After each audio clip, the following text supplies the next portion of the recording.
데일 카네기 인생 경영론. 데일 카네기 지음, 이종희 옮김, 이원찬 낭독. 출판 현대지성.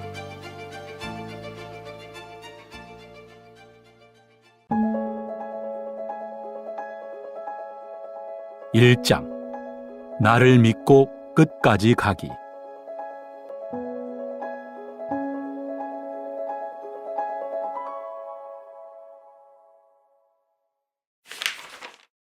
무언가에 열정을 품으면 끝을 보아라. 라이트 형제. 당신은 아들이 있는가? 그렇다면 아들에게 쥐어준 장난감이나 책이 아이의 삶을 변화시킬 수 있다는 것을 알고 있는가? 구체적인 사례를 들어보겠다.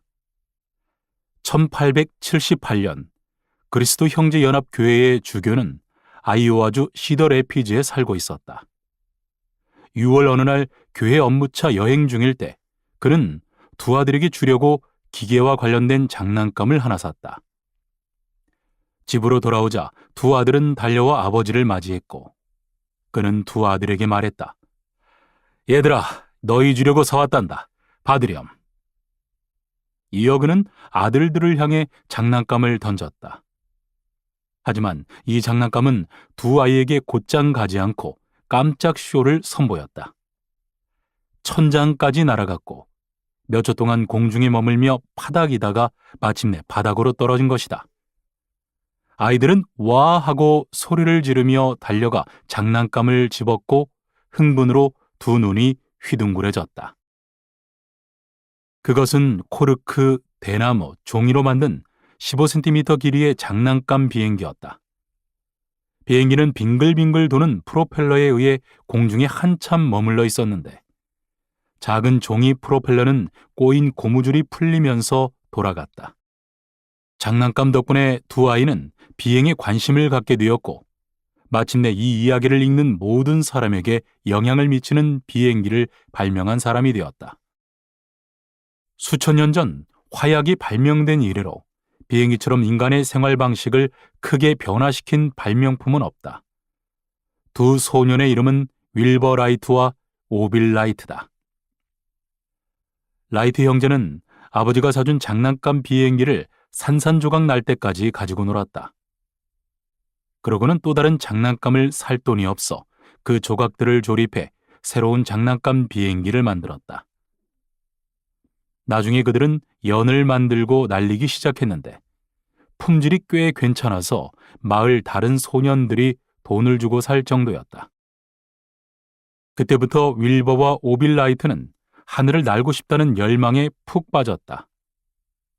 그들은 몇 시간이나 풀밭에 반듯하게 누워 스스로 만든 연이 공중에서 펄럭이는 것을 지켜보았고 제비와 참새 그리고 비둘기가 날아가는 모습을 지켜보기도 했으며 매가 날개를 펄럭이지 않고 30분 동안 바람의 부력을 받으며 높이 솟구치는 것도 주의 깊게 살폈다. 어느 날 형제는 신문 기사로 오하이오주 데이튼에서 베를린 출신의 오토 릴렌탈이라는 엔지니어가 비행하던 중 추락해 사망했다는 소식을 접했고 그 엔지니어의 시도에 깊이 감명을 받았다. 릴렌탈이라는 사람은 지난 몇 년 동안 때때로 활공을 해왔다. 그의 비행 방식은 어깨에 거대한 날개 한 쌍을, 몸에는 꼬리를 끈으로 묶는 것이었다. 때문에 릴렌탈은 비탈 아래로 달려 내려가야 비로소 활공할 수 있었다. 하지만 이런 시도는 누구보다 비행에 더 근접한 것이었다. 이 기사를 읽은 것은 윌버와 오빌 라이트의 삶에 전환점이 되었다. 매가 공중에서 바람을 받아 활공하는 것처럼 인간도 그렇게 할 수 있다는 것을 릴렌탈이 입증했기 때문이다. 이내 윌버와 오빌 라이트는 하늘을 날아보고 싶다는 아이디어를 품었고 그것은 그 후 한평생의 열정과 집착이 되었다. 형제는 워싱턴 스미스소니언 협회에 편지를 보내 인간 비행에 대해 다룬 과학 논문 목록을 입수했고 열정적으로 논문들을 읽으면서 비행을 전문적으로 연구했다. 마침내 4년 동안의 연구를 마친 형제는 시험 삼아 직접 글라이더를 제작해 보기로 했다. 당시만 해도 자기들이 만든 기계가 시공간에 대한 개념을 대변혁시키고 세계 지리를 완전히 바꿀 것이라고는 생각하지 못했다. 하지만 그들의 발명품은 정확히 그런 목적에 부응했다. 비행기의 속도는 아주 빨라서 사람들은 60시간 안에 지구상에 어디든 갈 수 있었다. 비행기는 사람들이 생각하는 지구의 크기를 5분의 1로 축소시켰고 여러 면에서 10분의 1까지 줄였다. 오빌과 윌버 라이트는 자신을 과학자나 발명가로 생각했을까? 전혀 그렇지 않았다. 여가의 비행이라는 스포츠를 즐겼을 뿐이었다. 다른 사람이 스키나 등산 같은 스포츠를 즐기는 것과 다를 바가 없었다. 생계를 꾸려야 했던 때부터 형제는 오하이오주 데이튼에서 작은 상점을 운영했고 그곳에서 자전거를 팔고 수리했다. 꿈을 실현하는 유일한 시간은 가게를 닫고 난 이후의 저녁 시간뿐이었다. 그들은 3파운드를 들여 첫 글라이더를 만들었다. 여기에는 두 쌍의 날개가 있었는데 날개 하나가 다른 날개 위에 올라간 형태였고 몸통이나 꼬리는 없었다. 하지만 글라이더가 날아갈 수 있도록 앞에 작은 장치는 하나 달고 있었고 아직 엔진은 없었다. 라이트 형제는 휴가 때 이 글라이더를 날려보기로 했다. 그들은 미국 기상청에 의뢰해 글라이더를 날리기 최적의 장소가 노스캐롤라이나주 키티호크의 킬데블 힐이라는 정보를 받아냈다. 그곳은 늘 바다로부터 강한 바람이 불어왔고 땅은 부드러운 모래로 가득했다. 그들은 키티호크에서 글라이더를 시험했고 나름 성공을 거두었다. 형제는 글라이더를 메고 비탈 아래로 달려내려가면서 공중에 떴다. 물론 공중에 머문 것은 고작 몇 초에 불과했다. 다음 해에 그들은 더 크고 나은 글라이더를 만들었다. 하지만 다시 한번 결과는 실망스러웠다. 윌버 라이트는 너무 실망한 나머지 인간은 앞으로 1000년 동안 비행하는 법을 배우지 못할 것이라고 단언했다. 어느 뛰어난 엔지니어가 그들을 격려하지 않았더라면 모든 비행 시도를 포기해 형제가 비행기를 발명하는 일은 없었을 것이다. 비행기계의 발전이라는 책을 펴낸 옥타브 샤누트로 라이트 형제의 시도를 높이 평가하고 격려함으로써 그들을 다시 비행에 나서게 했다. 라이트 형제가 키티호크에서 활강하는 모습을 본 뒤 그는 형제에게 결과가 좋지 않아 실망도 크겠지만 비행 거리에서는 모든 기록을 경신했고 이제 세상에서 가장 성공한 두 비행사가 되었다는 점을 잊지 말라고 조언했다. 형제는 옥타브 샤누트 같은 유명 인사에게서 그런 칭찬을 듣자 깜짝 놀랐고 동시에 다시 일어설 힘과 용기를 얻었다. 그들이 대학을 다니지 않아 기계공학에 대한 교육을 받은 적이 없는데도 그런 칭찬을 해주었다는 것에 더욱 놀랐다. 또한 옥타브 샤누트가 시카고 서부 엔지니어 협회를 대상으로 비행 실험에 관한 강연을 해달라고 윌버에게 요청했을 때 라이트 형제는 또 한 번 놀라면서 기뻐했다. 윌버 라이트는 비행기 날개에 미치는 바람의 영향에 대한 과학자들의 수치가 완전히 잘못되었다고 시카고 강연에서 지적했다. 동생 오빌은 형의 그러한 전면적 비판에 크게 놀랐다. 그래서 이에 대한 대책으로 오빌은 비행 관련 수치를 점검하기로 마음먹었다. 그는 45cm 정도 되는 길이의 나무 상자를 가져와 양쪽 끝을 부수어 터널을 만들고 바람을 일으키기 위해 한쪽 끝에 선풍기를 설치했다.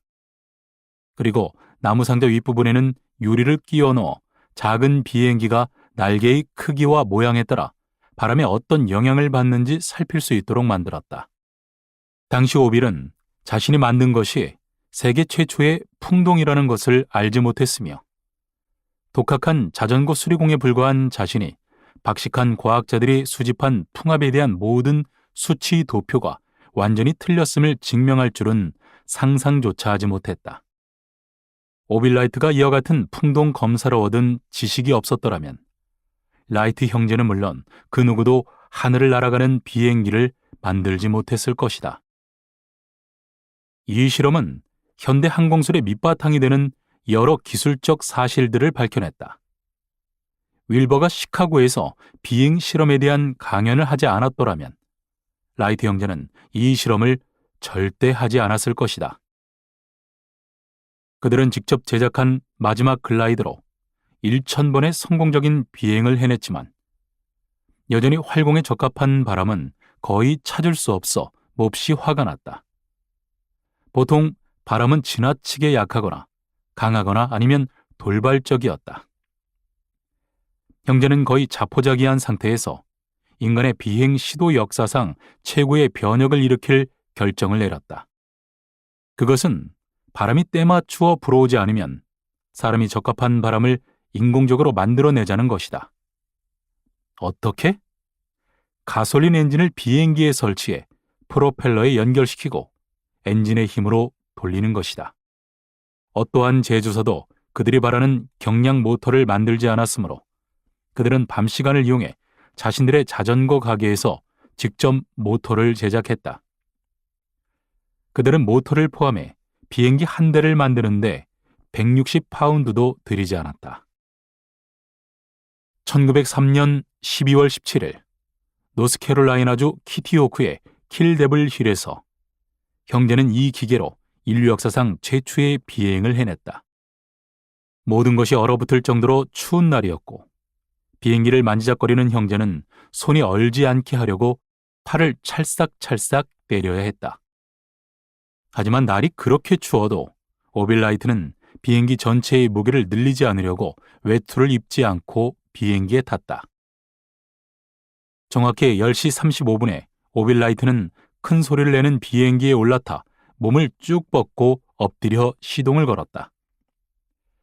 그 기이한 기계는 배기관을 통해 불꽃을 내뿜으며 공중으로 날아올랐고 마구 날뛰는 야생마처럼 힝힝거리며 하늘 높이 올라갔다. 그리고 불가능한 일이 벌어졌다. 공기보다 더 무거운 기계가 실제로 공중으로 치솟아 120피트 상공까지 날아갔다. 인류사에서 가장 중대한 사건 중 하나였다. 하지만 오빌라이트는 이 역사적인 업적에서 아무런 스릴도 느끼지 못했다고 자백했다. 그 멋진 물건이 제대로 움직일 것이라고 예측했고 실제로 그렇게 된 것뿐이었다. 그것이 전부였다.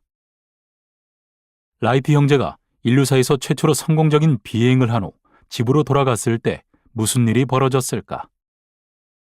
환영위원회와 취조악단이 기다리고 있었을까? 아니, 그런 것은 전혀 없었다. 그들 고향의 신문사 중 하나가 형제의 비행 성공을 보도했지만 별로 중요하지 않다는 듯 건성으로 소식을 전했을 뿐이다. 1년 뒤 라이트 형제는 거의 매일 40km를 비행했다. 오하이오주 데이튼 근처 소방목용 초원을 넘어가는 긴 비행이었다. 하지만 데이튼 신문사들은 이런 기적을 전혀 언급하지 않았다. 신문사들은 사이 존스라는 사람이 심한 감기에서 회복되었고 스미스 부인이 어머니를 방문하고 집으로 돌아왔다는 등 사소한 소식은 시시콜콜 기사화했지만 소방목용 목초지 위를 날아가는 비행기에 관해서는 일절 언급하지 않았다. 세상의 지리를 바꾸고 전쟁의 기술의 일대 변혁을 일으킬 만한 대사건인데도 말이다. 오랜 시간 동안 과학 잡지들은 라이트 형제의 비행기에 대해 한마디도 하지 않으려 했다. 사실이 아니거나 중요하지 않다고 생각했기 때문이다. 심지어 잡지 중에서 비행기를 처음으로 다루어준 잡지는 양봉문화의 여러 소식들이라는 양봉업 잡지였다. 3년 동안 라이트 형제는 계속해 육군성에 접촉해 오하이오주 데이튼으로 사람을 보내 비행기가 작동하는 모습을 봐달라고 요청했다. 형제는 비행기가 전시에 정찰 목적으로 유용하게 쓰일 것이라고 생각했다. 하지만 워싱턴의 완고하기 짝이 없는 육군 장교들은 비행기처럼 헛개비 같은 물건이 실전에 도움이 되리라고 생각하지 않았다. 마침내 라이트 형제의 첫 비행 후 거의 4년 뒤에야 육군성은 비행기 한 대를 사기로 결정했다. 육군성은 비행기 구매 입찰권이 있다고 널리 공고했다. 하늘을 날 수 있는 비행기를 만들 수 있는 회사가 이 세상에 딱 하나뿐인데 비행기 구매를 입찰에 붙이겠다니. 길버트와 설리번의 코미디극이나 마찬가지인 이야기였다. 윌버 라이트는 1912년 장티푸스로 사망했지만 오빌 라이트는 현재 67세로 오하이오주 데이튼에서 살고 있다.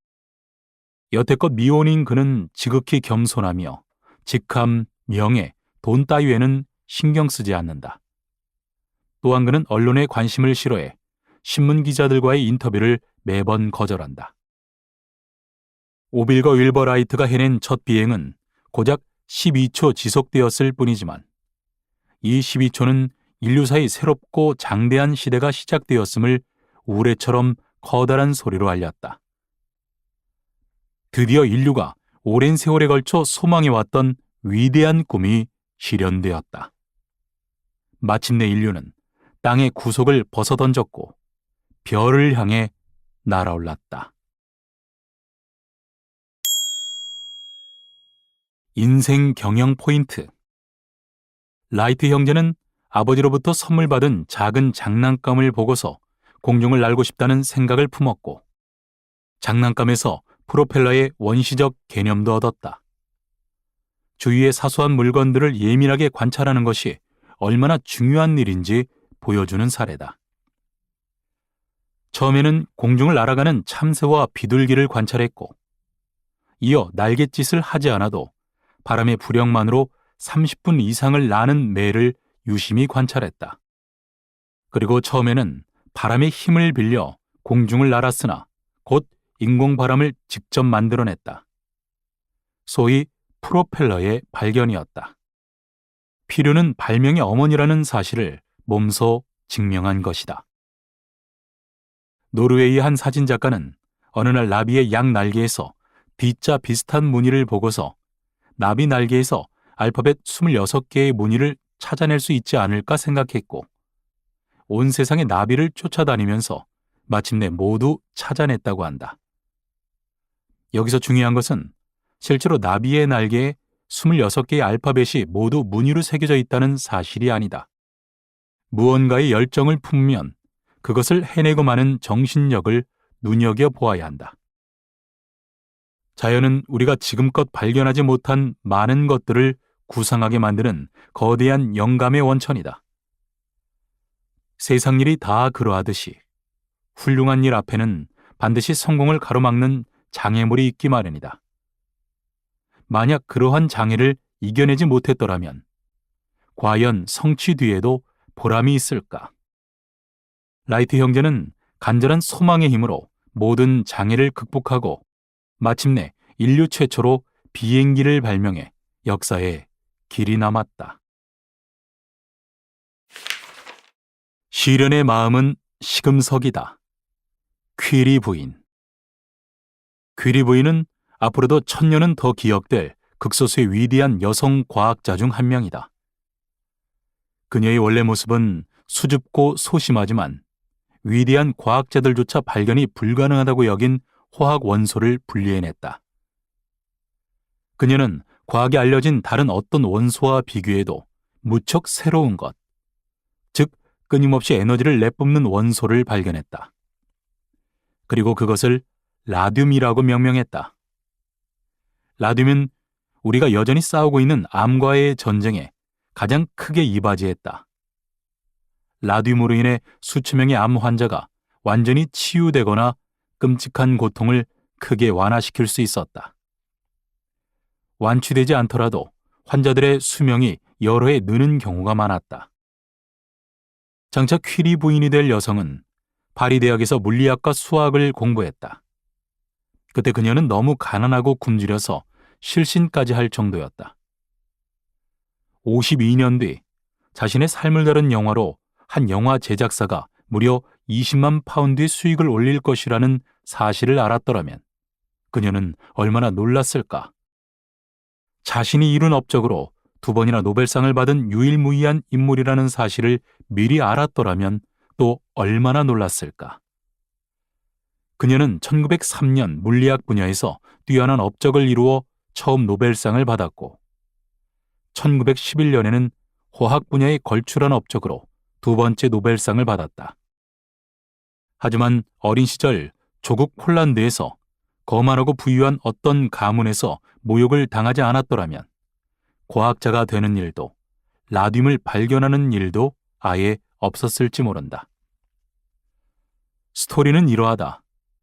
그녀는 19이었을 때 폴란드에서 한 부유한 가문에 고용되어 10살짜리 여자아이를 돌보며 공부를 도왔다. 그러던 중 이 집의 장남은 성탄절 연휴를 보내기 위해 대학에서 집으로 돌아와 새 가정교사인 마리 퀴리와 함께 춤을 추고 스케이트를 타는 일상을 보냈다. 그녀의 아름다운 태도에 매료되고 반짝거리는 재치와 시작 능력에 기뻐한 그는 이내 사랑에 빠져 그녀에게 청혼했다. 하지만 그의 어머니는 그 말을 듣고 거의 혼절할 뻔했고 아버지는 분노를 참지 못하고 길길이 날뛰었다. 뭐야, 내 아들이 돈 한 푼 없는 처녀에게 청혼했다고? 지위도 없고 남의 집에서 일하고 있는 천한 여자한테. 그녀는 이 모욕에 큰 충격을 받았다.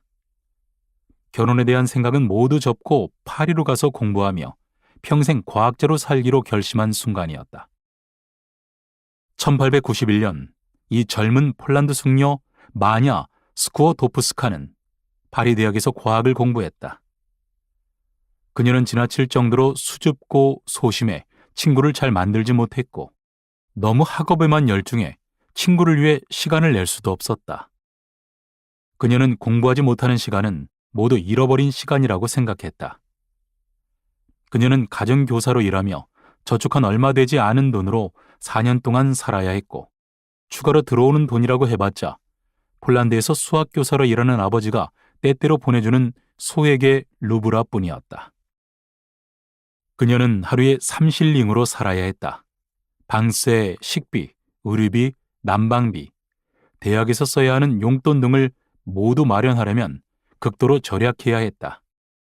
그녀가 살던 방에는 창문이 하나뿐이었고 그마저도 천장에 낸 채광창이었다. 가스, 전기가 없는 것은 물론이었고 최악으로 난방도 되지 않았다. 그녀는 겨울을 석탄 2포대만으로 나야 할 정도로 형편이 아주 나빴다. 귀중한 석탄을 아끼고자 그녀는 종종 겨울밤에도 난로를 켜지 않았고 무감각한 손가락과 덜덜 떠는 어깨를 애써 다독이며 수학 문제에 매달렸다. 침대에 눕기 전이면 체온을 보존하려고 수건, 베갯닛, 시트, 여벌의 옷을 몽땅 꺼내 침대 위에 올려놓았다. 그럼에도 여전히 덜덜 떨릴 정도로 추웠다.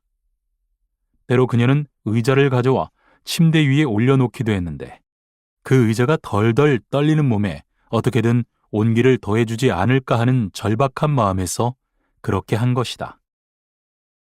그녀는 요리할 식재료도 거의 없었을 뿐만 아니라 설사 있다 해도 귀중한 공부 시간을 빼앗긴다는 느낌 때문에 요리를 거의 하지 않았다.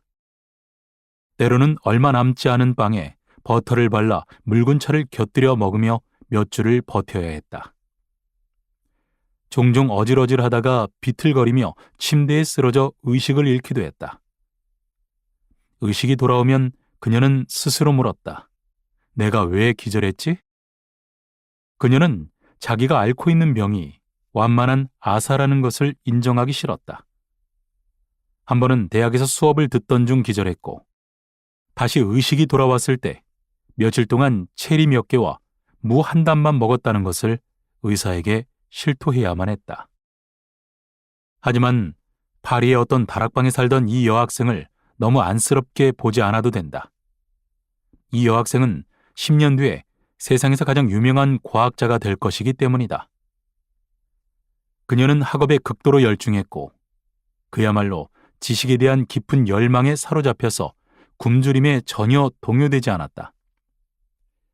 추위조차 그녀의 내면에서 불타오르는 불꽃을 꺼뜨릴 수가 없었다.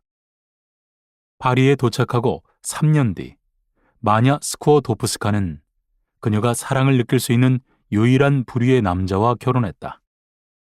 그녀처럼 과학에 완전히 헌신한 사람이었고 이름은 피에르 퀴리였다.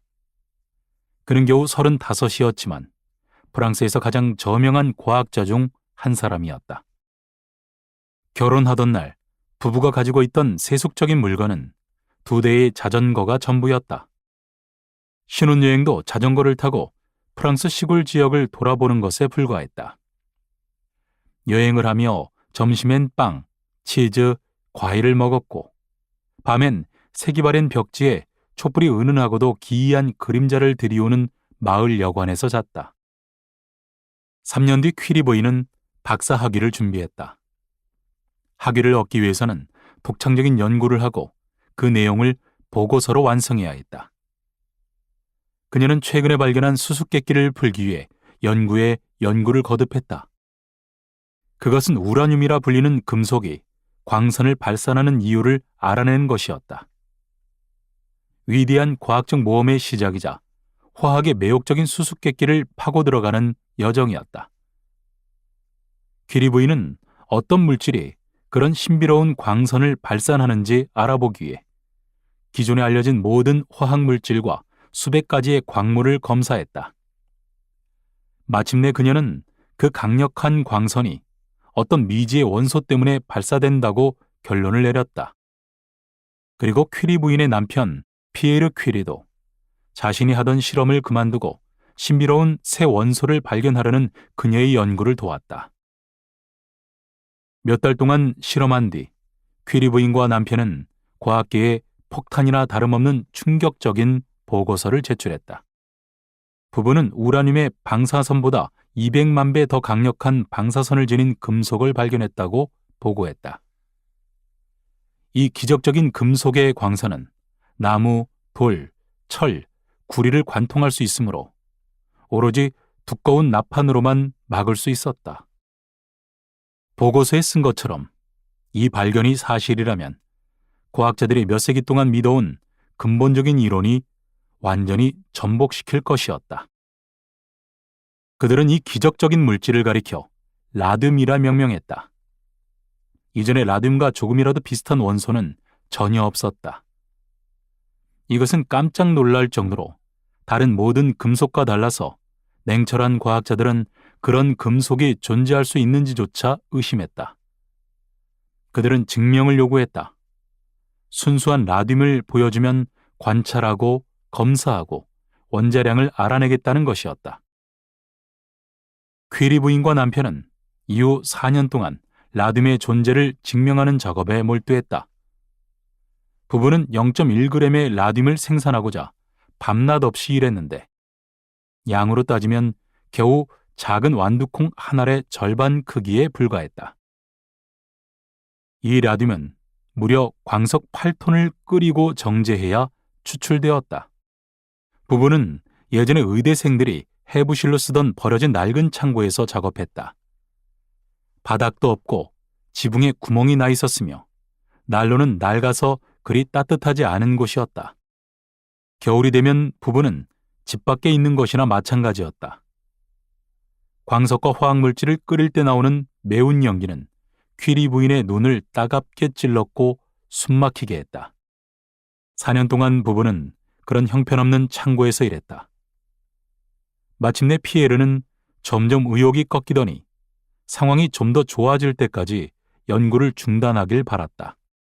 하지만 부인은 단호히 거부했다. 부부는 0.1g의 라듐을 실제로 생산할 때까지 작업을 고집스럽게 밀고 나갔다. 그리고 마침내 라듐을 발견해 퀴리 부인은 세상에서 가장 유명하고 성공한 여성이 되었다. 그런 영광과 예우를 받으며 지낸 시절에 그녀는 행복했을까? 그렇지 않았다. 끔찍하게 낡은 창고에서 바닥을 밟으며 연구에 매진했던 4년이 인생에서 가장 행복했노라고 분명하게 말했다. 추위로 몸을 덜덜 떨었고 피로로 쓰러지기도 했지만 자기가 정말 사랑하는 일에 모든 시간을 쏟아부은 나날이었다. 1902년 퀴리 부인과 남편은 그들의 업적에서 나오는 큰 돈으로 부자가 될지 아니면 과학 연구의 이타적인 목적에 충실한 삶을 살아갈지 결정해야 했다. 그때 이미 라듐은 암 치료에 없어서는 안 될 귀중한 물질이 되어 있었다. 라듐 수요는 점점 늘었고 퀴리 부인과 남편 이외에 그 누구도 라듐을 생산하는 법을 알지 못했다. 부부는 마음만 먹는다면 라듐 추출법에 대한 특허를 출원해 전 세계에서 생산되는 모든 라듐에 대해 사용료를 받을 수도 있었다. 라듐은 생산하면 곧바로 수익을 낼 것이므로 퀴리 부부가 상업적인 라듐 제조자로부터 사용료를 받는다고 해도 부부를 비난할 사람은 없을 것이다. 그런 막대한 사용료는 부부와 두 딸에게 평생 동안 수익을 보장하고 힘들고 단조로운 일에서 벗어나게 하며 심화 연구를 위한 멋진 연구소를 지을 수 있게 해줄 것이다. 하지만 퀴리 부인은 자신의 발견에 대해 단 한 푼의 돈도 받지 않겠다고 선언했다. 그것은 인간의 본성에 대해 다시 깨닫게 하는 일대의 사건이었다. 그녀는 이렇게 말했다. 돈을 받는 건 있을 수 없는 일입니다. 과학 정신에 위배되는 일이니까요. 게다가 라듐은 질병 치료에 활용될 겁니다. 환자를 도와야 할 상황에서 그걸로 이득을 보려 한다는 건 있을 수 없는 일이에요. 그녀는 예수와 같은 이타심으로 엄청난 부와 상대적 빈곤, 그리고 편안한 삶과 봉사하는 삶 사이에서 모두 후자를 선택하는 결단을 내렸다.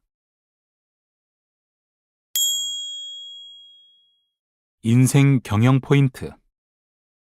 퀴리 부인은 대부분의 여성이 과학 분야에 진출하지 못했던 시대에 각기 다른 분야에서 노벨상을 수상하는 커다란 업적을 남긴 위대한 과학자다. 노벨상을 받은 최초의 여성이며 노벨상을 2번 받은 최초의 인물이고 서로 다른 분야에서 수상한 것으로는 역사상 유일하다.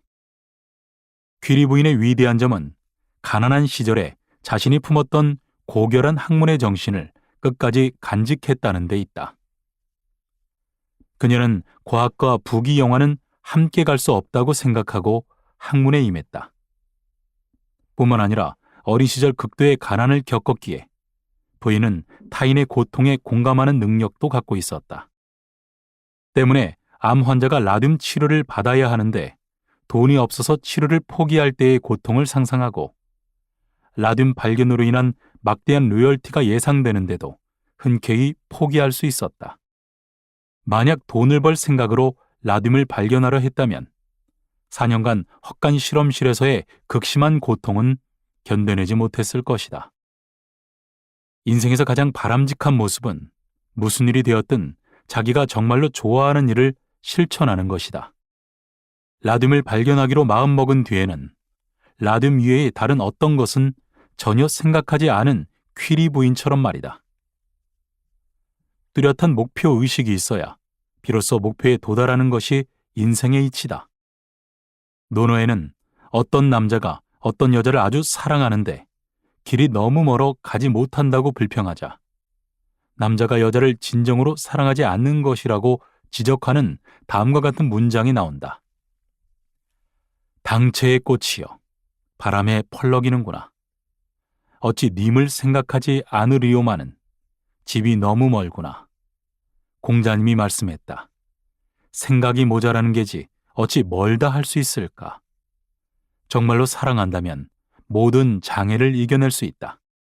시르는 마음의 진정한 시금석이라는 말은 그런 이유에서 비롯되었다. 무언가에 미쳐본 적이 있는가? 플로렌즈 지그펠드. 24년 동안 지그펠드 폴리스라는 연극은 브로드웨이의 무대 위에서 최고로 반짝였다. 어떤 시사 풍자극도 그토록 화려하게 무대에 오르거나 그런 즐거운 함성 속에서 찬사를 받지 못했다. 또 어떤 시사 풍자극도 그처럼 많은 돈을 벌어들이거나 많은 돈을 잃어보지도 못했다. 플로렌즈 지그펠드는 지구상에 있는 어떤 남자보다도 미녀들의 전화번호를 많이 알고 있었다. 그가 갖고 있던 푸른 미녀 명단이라는 수첩에는 매력이 넘치는 수천 명의 여자들의 이름, 주소, 전화번호가 적혀 있다. 매일 50에서 60명의 출세하려는 젊은 비너스들이 그의 앞에서 미모를 뽐내며 지그펠드의 날카로운 평가를 받으려고 애썼다. 미국의 미녀들을 찬미하는 신사라는 별칭을 그는 자랑스럽게 여겼다. 실제로도 적절하고 마땅한 칭호였다. 그는 종종 눈에 잘 띄지 않는 평범하고 수수한 여자를 데려와 신비롭고 매혹적인 미녀로 변신시켜 무대에 올리곤 했다. 지그펠드의 무대에 오르려면 무엇보다도 우아한 몸매와 품위를 갖추어 그를 매혹시켜야 했다.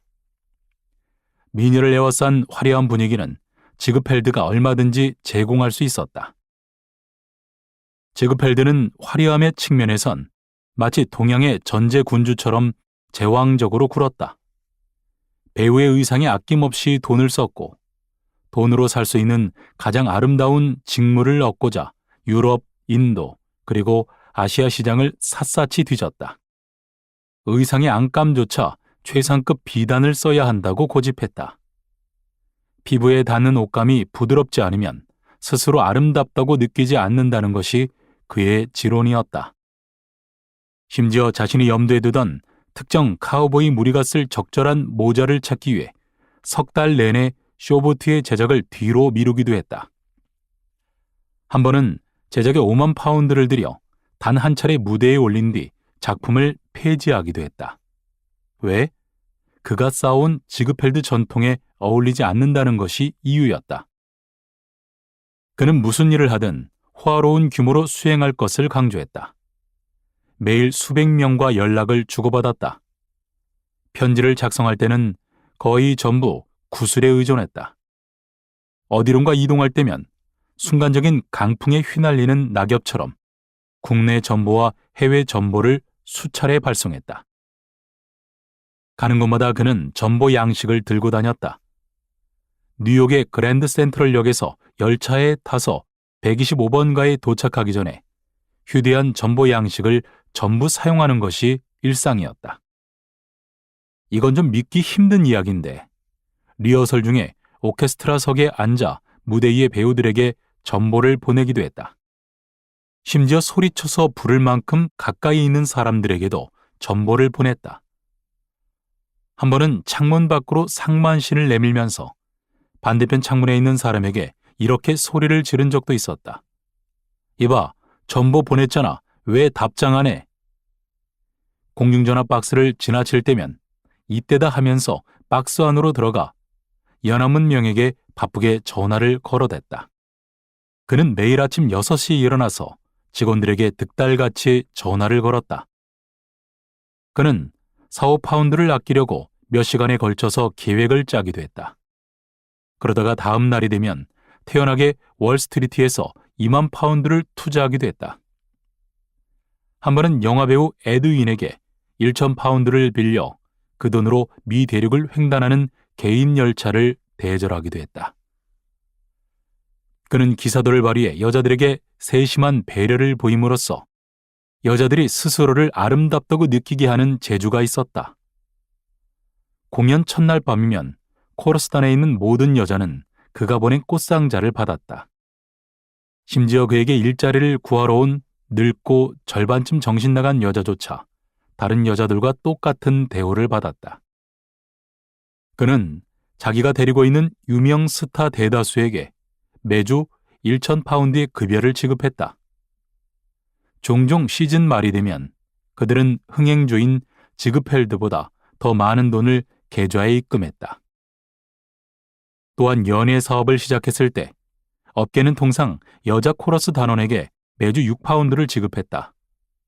하지만 돈을 아끼지 않는 관대한 그가 책임자로 있는 동안에는 매주 25파운드까지 지급했다. 지그펠드가 연예 사업에 뛰어든 것은 어린 나이인 14살 때였다. 그는 가출해서 버펄로 빌의 공마 단원이 되었다. 와일드 웨스트 쇼에서 말타기 재주와 사냥 솜씨를 선보이는 것이 그의 일이었다. 질풍노도의 시대인 1890년대에는 허스키 목소리를 지니고 연예 사업의 강자로 알려진 유진 샌도우 밑에서 총무부장으로 일하며 큰 돈을 벌었다. 당시 나이 25이었다. 2년 뒤에는 런던에 있었는데 그곳에서 파산하는 바람에 호주머니에는 단 1실링도 없었다.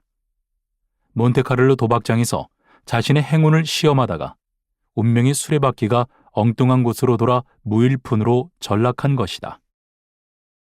하지만 이 진취적인 사업가는 무일푼이 되었다고 걱정하지는 않았다. 우아하고 친화력 높은 매너 덕분에 새로운 쇼 단원을 만났다. 그리고 유럽에서 한창 이름을 날리던 이 선풍적인 스타와 함께 의기양양하게 미국으로 돌아왔다. 쾌활하고 재기 넘치고 문 남성들의 가슴을 뛰게 하는 안나 헬드였다. 당대의 매 웨스트라 불릴만한 육체파 배우였다. 미국에서 가장 영리한 쇼 제작자들은 안나 헬드에게 전보를 보내 제발 뉴욕으로 와달라고 간청하곤 했다. 그들은 엄청난 금액을 제시하며 그녀를 설득했다. 그렇지만 안나 헬드의 마음을 사로잡은 것은 수중에 돈 한 푼 없는 무명인사 27의 플로렌즈 지그펠드였다. 그는 안나의 분장실로 들어가 마음을 사로잡았고 출연 계약을 했으며 덕분에 갑자기 유명해졌다. 안나 헬드는 미국에서 즉각 센세이션을 일으켰다. 그녀는 미국인들의 넋을 빼놓았다. 코르셋, 얼굴용 파우더, 모자, 향수, 말, 칵테일, 강아지, 시가 등 온갖 제품이 그녀의 유명세를 이용하려고 그녀의 이름을 가져다 상품명으로 썼다. 미국의 동부 해안부터 서부 해안에 이르기까지 수많은 사람들이 그녀의 이름을 소리 높여 외치며 샴페인으로 건배했다. 그리고 1년도 되지 않아 지그펠드는 그녀와 결혼했다. 오랜 세월이 흘러 그는 안나 헬드와 이혼했고 이어 빌리 버크와 황홀한 사랑에 빠졌다. 그녀를 만난 다음 날 그는 아예 꽃집 하나를 통째로 사들여 그 안에 있던 꽃들을 전부 그녀의 집에 보냈다. 스위트 피와 난초, 카네이션부터 쇼윈도에 있던 오렌지 나무까지 하나도 빼놓지 않고 몽땅 보냈다. 꽃을 받은 빌리 버크가 전화로 감사하다는 말을 전하려고 했지만 계속 통화 중이라 그럴 수 없었다고 불평하자 아예 그녀만이 사용할 수 있는 황금 전화를 설치했다. 그녀가 전화했음을 금방 알아차리기 위해 특별한 벨소리가 울리도록 조치하기도 했다. 지그펠드는 우유부단하게 망설이며 시간을 끌길 좋아했다. 그는 단칼에 결심하는 것을 혐오했다. 평소 당밀 알사탕 상자를 책상에 놔두곤 했는데 한 친구가 그에게 정말 당밀을 좋아하냐고 묻자 이렇게 답했다. 왜 저걸 먹는지 알려줄게. 전부 검은색이잖아. 그래서 뭘 먹어야 할지 결정할 필요가 없어. 그냥 꺼내 먹기만 하면 되는 거야. 자신의 시사풍자극에는 세상에서 가장 유명한 희극인을 고용했지만 정작 그들의 익살스러운 모습에 그가 웃음을 터뜨린 적은 단 한 번도 없었다. 에드윈, 에디 켄터, 윌 로저스 중 누구도 그를 방긋 웃게 만들지 못했다. 그는 언제나 냉정하고 침착해 배우들 사이에서 얼음물이라는 별명으로 불렸다. 지그펠드 폴리스의 초연 개봉일은 24년 동안 한결같이 뉴욕에서 화제였다. 고급 리무진들이 몰려 길이 막혔고 비단 모자를 쓰고 흰 담비 모피를 두른 사람들이 극장의 로비를 가득 메웠다. 머리가 잘 돌아가는 투기꾼들은 지친 사업가들에게 앞줄 두 좌석을 60파운드라는 높은 가격에 팔았다. 무대 뒤는 시끄러운 외침과 소동으로 가득했다. 의상 담당자와 배달원은 서로 바삐 움직이다가 부딪히는 것이 예사였다. 무대 공포증이 있는 희극인들은 무대 뒤에서 대기하며 대사를 중얼거렸다. 여자 코러스들은 몹시 흥분한 채로 자기가 입을 옷을 열심히 찾아다녔다. 이런 정신 나간 듯한 혼란 속에서도 차분하고 냉정하고 평온한 사람은 지그펠드뿐이었다. 공연장의 손님들은 뉴욕의 멋진 행사를 위해 세련된 연미복을 입고 흰 넥타이를 맨 채 극장에 나타났다. 하지만 지그펠드는 평소와 마찬가지로 평범한 회색 비즈니스 양복을 입었다. 그는 심지어 특별한 좌석에 앉지도 않았다. 그는 그저 발코니와 이어지는 계단에 서서 폴리쇼를 지켜보았다. 1929년 월스트리트가 붕괴되자 미국 미녀들을 찬미했던 지그펠드의 경력도 막을 내리고 말았다. 레뷰계에 불황이 들이닥쳤고 세상에서 가장 스펙터클한 장관을 위해 출연 의상과 장식에 거금을 퍼부었던 이 마술사는 임대료도 지급할 수 없었다. 그나마 마지막 공연은 그의 배우들과 고용인들이 부분적으로 자금을 대서 겨우 상연할 수 있었다. 지그펠드는 1932년에 캘리포니아에서 죽었다. 죽기 직전 혼수 상태에 빠져 있을 때는 레뷰 풍자극을 주의하고 있다고 착각했다. 그러나 무대라고 생각한 곳은 하얀 벽지로 도배한 병실이었고 오케스트라는 초라한 라디오 한 대에 불과했다. 또한 무대의 직원은 겁에 질린 그를 수발하는 간병인 한 사람뿐이었다. 그의 입술은 바싹 말랐고 두 눈은 고열로 붉게 충혈되어 있었다. 하지만 그는 침대에서 벌떡 일어나 앉아 보이지 않는 출연자들에게 커다란 목소리로 지시를 내렸다. 커튼! 그는 소리쳤다. 빠른 음악, 조명! 마지막 피날레, 준비해!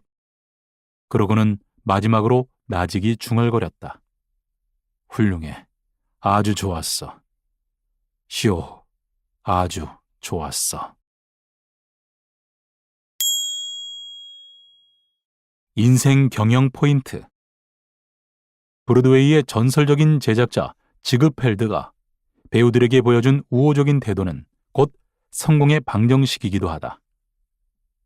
그의 우아하고 친화력 높은 매너는 좋은 인간관계를 확립하는 데 도움을 주었다. 때문에 몬테카를로 도박장에서 전 재산을 날리는 인생 최악의 위기에서도 당대 최고의 유럽 여배우를 섭외하며 금방 재기할 수 있었던 것이다. 지그펠드는 레뷰극에 가진 것을 모두 쏟아부었다. 평범한 여자를 배우로 발탁했더라도 모든 노력을 기울여 그녀를 스타로 만들었다. 배우들과 무대 소도구에 거금을 사용하는 것도 아까워하지 않았다. 한평생 사람들을 즐겁게 만드는 쇼 비즈니스의 집념을 불태웠고 꿈과 현실이 구분되지 않을 정도로 환상적인 무대를 만들기 위해 온갖 정성을 기울였다. 그런 집념은 죽기 전 혼수 상태에서 그가 한 말에서도 그대로 드러난다. 쇼는 계속되어야 해. 지그펠드가 보여준 것과 같은 무언가에 자신을 온전히 쏟아붓는 열정과 몰입이 없다면 인생은 얼마나 재미없을까. 일찍이 옛 사람들은 인생은 뜻과 기상으로 살아가는 것이라고 했다. 무언가에 미쳐보지 않은 사람은 절대 인생의 재미를 모를 것이다. 오직 지금 이 순간만을 생각하라. 에디 리켄베커. 이 이야기는 한 용감한 남자에 대한 것이다. 그는 결코 쉽게 목숨을 내놓을 사람이 아니었다. 지난 25년 동안 위험한 일에 맞서며 죽음을 희롱하며 살아왔다. 200회가 넘는 자동차 경주에서 머리카락이 쭈뼛 서는 속도로 경주로를 아주 빠르게 달리기도 했다. 1918년 제1차 세계대전이 한창 기승을 부리며 유혈이 낭자하던 시절에는 공중전을 벌여 26대의 독일 전투기를 격추시켰다. 폭발성 탄환이 머리 바로 위 몇 센티미터도 떨어지지 않은 곳에서 윙 소리를 내며 장렬하는 상황 속에서 그런 쾌거를 이루어낸 것이다. 그는 가벼운 부상조차 당한 적이 없었다. 그렇다. 이것은 그 유명한 제94 전투 비행대대의 지휘관이자 제1차 세계대전에서 활약한 미국 최고의 전사 에디 리켄베커에 대한 이야기다.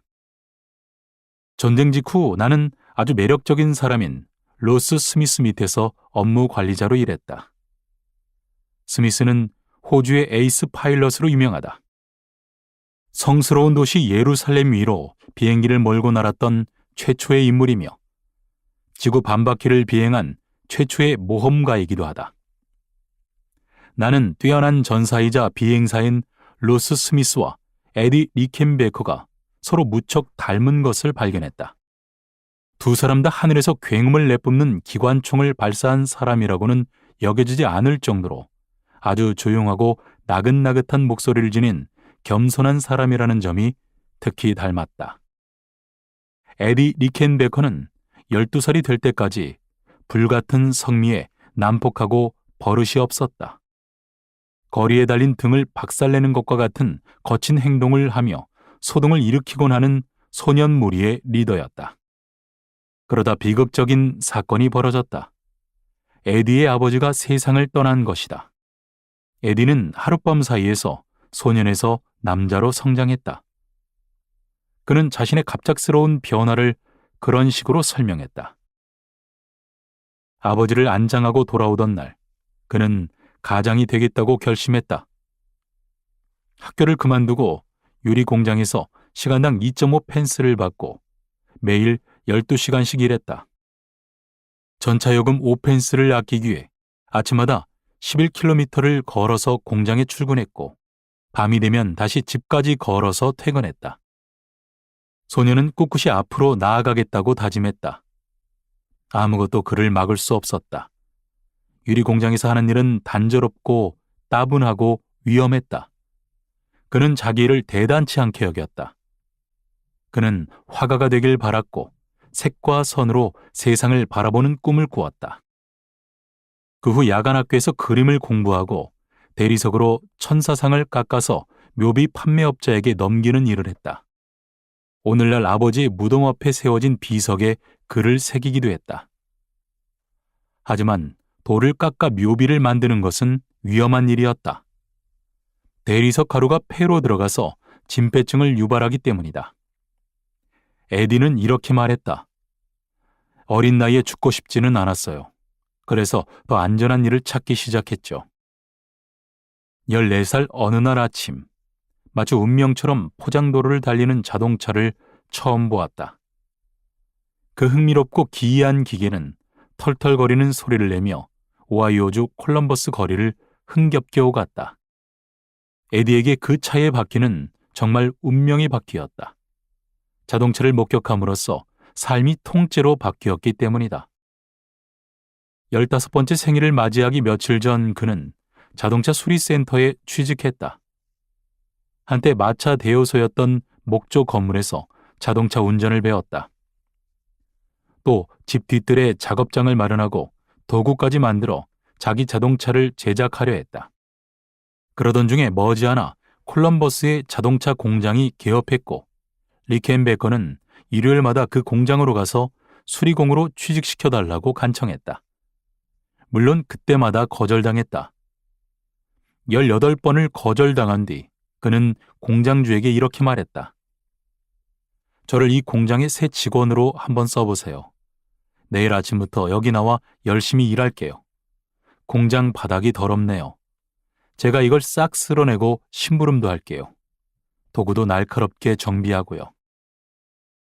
월급은 신경 쓰지도 않았다. 그는 일할 수 있는 기회를 바랐고 마침내 그것을 붙잡았다. 자동차 공학통신 과정에 등록해 강의를 열심히 들으면서 자기 앞에 놓인 여러 기회를 놓치지 않기 위한 준비를 단단히 했다. 그때부터 그는 빠르게 성장하며 육체 노동자, 현장 감독, 보조 엔지니어, 수리공, 외판원, 지부 관리자 등 출세의 길을 거쳤다. 그러면서 빠른 속도를 향한 욕망과 위험한 모험을 향한 갈망으로 끌어올랐다. 카레이서의 화려함, 관중들이 보내는 찬사, 경주에서 생겨나는 흥분, 이런 것들이 마음을 사로잡은 것이다. 그는 그 일을 하기 위해서는 성격을 바꾸어야 한다는 것을 잘 알았다. 그래서 자신의 불같은 성미를 단호하게 제어하기 시작했다. 욱하는 성격을 자제하는 힘을 길렀고 자연스러워질 때까지 억지로 미소를 지었고 마침내 그 미소로 유명해졌다. 자동차 경주는 아주 고된 일이라 강철 같은 정신력을 필요로 했다. 그는 술과 담배를 끊었고 매일 밤 10시면 규칙적으로 잠자리에 들었다. 그리고 25이 되었을 때 에디 리켄베커는 경주로를 질주하는 가장 유명한 카레이서 중 한 사람이 되었다. 재미있는 점은 지난 30년 동안 자동차로 수십만 킬로미터를 운전했음에도 불구하고 그는 운전면허를 가진 적이 없었고 심지어 지금도 그렇다는 것이다. 그는 행운의 부적 같은 것은 믿지 않는다. 친구들은 토끼발, 작은 편자, 코끼리 행운 부적을 건네주곤 했지만 기차로 미 대륙을 횡단하던 어느 날 창문을 올리고 모든 행운 부적을 캔자스주 평원에 내버렸다. 미국이 제1차 세계대전에 참전할 때 에디 리켄베커는 자동차 경주업계의 우상이었다. 이때 에디는 존 조지프 퍼싱 장군의 운전기사로 일하고자 배를 타고 프랑스로 갔다. 하지만 막상 장군을 차로 이곳저곳 데려다주는 일은 너무 따분해서 모험가의 기질에 맞지 않았다. 그는 야전에 나가서 전투에 참여하길 갈망했고 마침내 바라던 것을 얻었다. 그는 기관총에 달린 전투기를 몰게 되었고 단 18개월 만에 전쟁 영웅으로 명성을 떨쳤으며 새 국가로부터 훈장을 받으며 업적을 인정받았다. 그는 자기 삶을 되돌아본 전기도 펴냈다. 이 책은 총 370쪽 분량으로 빠르게 읽을 수 있으며 그의 전투 및 비행 경험에 대한 장대한 이야기를 담고 있다. 책에는 남성적인 용기와 행동, 그리고 구사일생한 모험들이 담겨 있어 손에 땀을 쥐게 한다. 이 내용들을 담은 책을 읽고 싶다면 도서관에서 에디 리켄베커가 쓴 비행 대대에서의 싸움을 찾으면 된다. 이 책은 공군 전투 중에서도 가장 스릴 있고 가슴 뛰는 순간과 상황을 다루고 있다.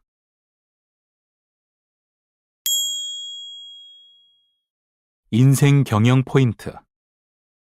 사람은 누구나 태어날 때부터 자기에게 딱 알맞은 직업이나 일이 정해져 있다. 단지 환경의 방해로 그것을 발견하지 못할 뿐이다. 혹은 발견했더라도 보수나 전망이 좋은 일이나 출세가 보장되는 일을 하기 위해 그것을 포기하기도 한다. 에디 리켄베커는 자기가 설정한 목표로부터 벗어나는 일이 없었다. 경주로를 달려가는 자동차를 보는 순간 자신이 필생 해야 할 일이 무엇인지 깨달았다. 자동차 경주 선수가 되고 싶어 자동차 수리센터에 취직해 운전을 배웠고 그 다음 자동차에 대해 더 많이 알고 싶어서 통신 강좌에 등록해 자동차 공학을 학습했고 마침내 자동차 공장에서 시작해 출세의 길을 밟아나갔다. 이 모든 것은 카레이서가 되기 위한 노력이었고 카레이서가 된 뒤에는 최고의 선수로 인정받고자 자신의 불같은 성격을 억제하고 술과 담배를 끊고 규칙적인 생활 습관을 유지하는 등 원하는 것을 이루기 위해 무엇이든지 가리지 않고 철저히 이행했다. 유럽 대륙에서 제1차 세계대전이 터졌을 때는 프랑스로 건너가 미군 사령관의 운전병이 되었다. 그러나 곧 적성에 맞지 않음을 깨닫고는 전투 비행사로 보직을 바꾸었다. 비행사라는 꿈을 품은 이유도 이전과 똑같이 경주마처럼 목표에 매진했다. 목표 달성 과정에서 생겨날지도 모르는 손해나 위험은 전혀 고려하지 않았다. 목표를 세우고 달성을 위해 일로 매진 달려가는 열정과 노력은 성공을 이끌어내는 필수 조건이다. 이것을 간단하게 요약하면 다음과 같다. 밥 먹을 땐 밥 먹는 것만 생각하고 공부할 땐 공부할 것만 생각하고 사랑할 땐 오로지 사랑만 생각하라. 지금 하고 있는 일을 하다 죽어도 여한이 없는가? 로런스 티베트. 1922년 로런스 티베트는 로스앤젤레스에서 아내를 부양하려고 애쓰며 힘든 시기를 보내고 있었다.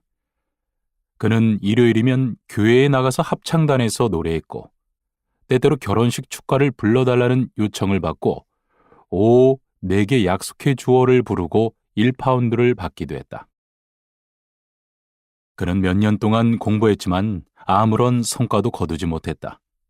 하지만 친구 루퍼트 휴즈는 그를 믿으며 이렇게 말했다. 너는 훌륭한 목소리를 가지고 있으니 뉴욕으로 가서 공부를 해보는 게 좋겠어. 친구로부터 받은 간단한 격려는 티베트의 인생에서 전환점이 되었다. 용기를 내어 500파운드를 빌려 동부로 떠났다. 만약 뉴욕에서 성공하지 못했다면 그는 캘리포니아로 돌아와 화물 자동차를 팔며 생계를 이어가야 했을 것이다. 그것이 1922년의 일이다. 현재 로런스 티베트는 할리우드에서 거액을 받고 노래 재능을 마음껏 발휘하는 중이다. 당신은 아마도 악당의 노래, 초승달, 그리고 쿠바 영과 같은 영화에서 그가 노래하는 모습을 보았을 것이다. 이제 사람들은 라디오에서 그의 감동적인 목소리를 들을 수 있다. 지금은 노래 한 곡을 불러주고 1분에 60파운드 혹은 1초에 1파운드를 벌어들인다는 이야기를 들으면 그의 일생에 더 흥미를 느낄지도 모르겠다.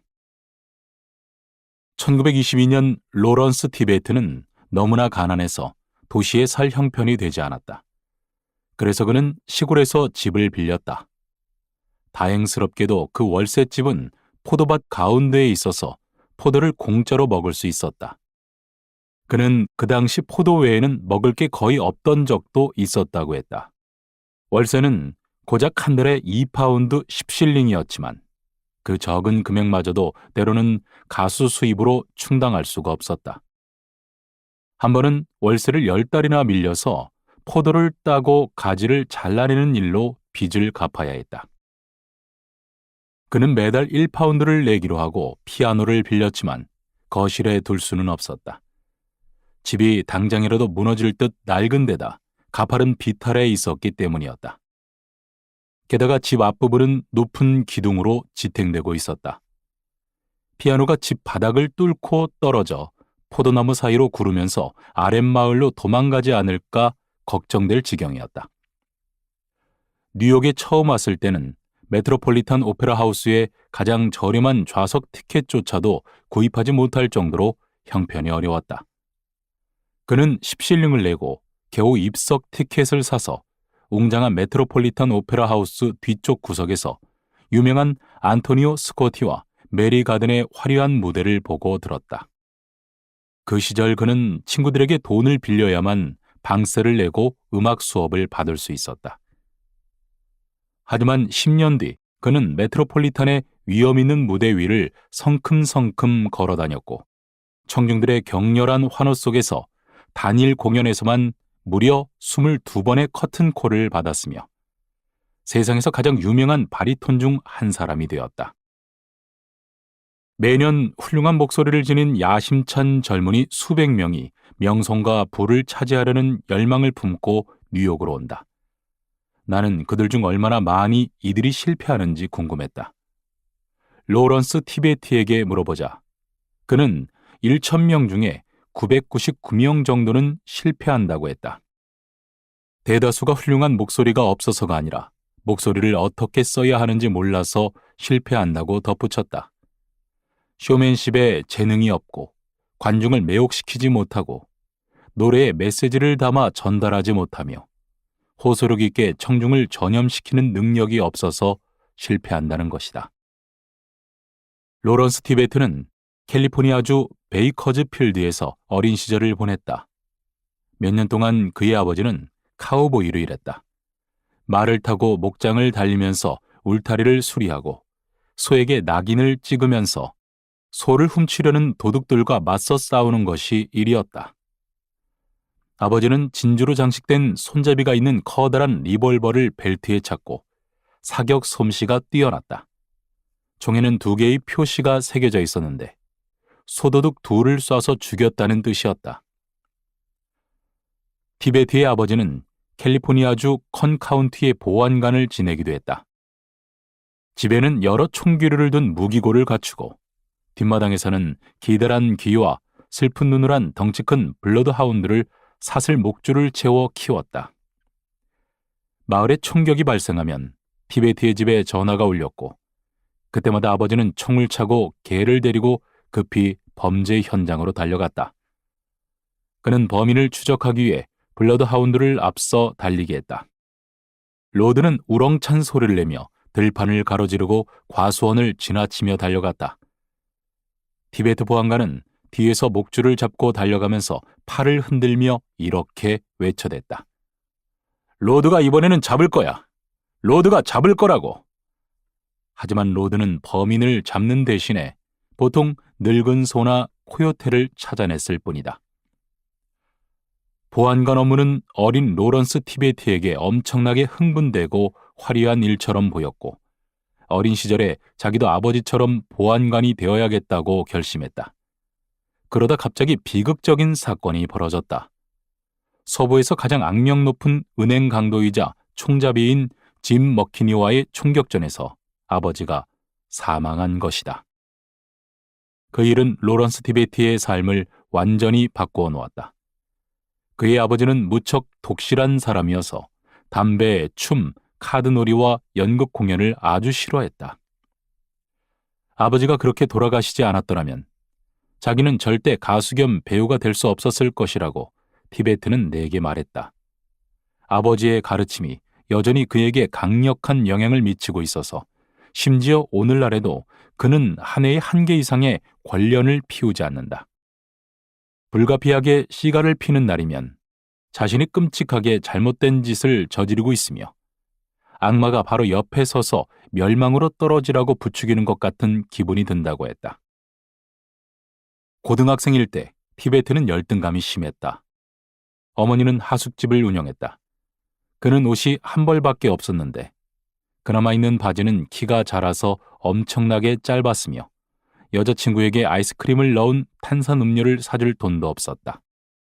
친구들은 이런 그를 무시하고 아무런 관심도 보이지 않았다.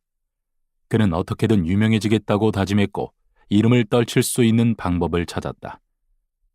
그러나 합창단원이 되고자 했으나 아무도 받아주지 않았고 고등학교 연극에서 역할을 맡고 싶었지만 누구도 원하지 않았다. 캘리포니아 출신 중 가장 유명한 가수가 될 운명이었던 소녀는 고등학교 콘서트에서 노래를 부르고 싶었지만 거절당했다. 목소리에 담긴 빛나는 재능은 21살이 되기 전에는 빛을 발하지 못했다. 티베트는 가장 위대한 음악은 사람을 감동시키는 것이며 미국의 대중음악 상당수가 그렇다고 말한다. 완벽한 날의 끝은 여태까지 만들어진 노래 중 가장 대중적인 것으로 500만 명이 음반을 샀다. 로런스 티베트는 소박한 노래가 진정으로 훌륭한 노래라고 말한다. 그는 자기 노래 올드맨 리버와 더 랩소디인 블루가 위대한 작곡가들이 쓴 어떤 곡보다도 훌륭하다고 믿는다.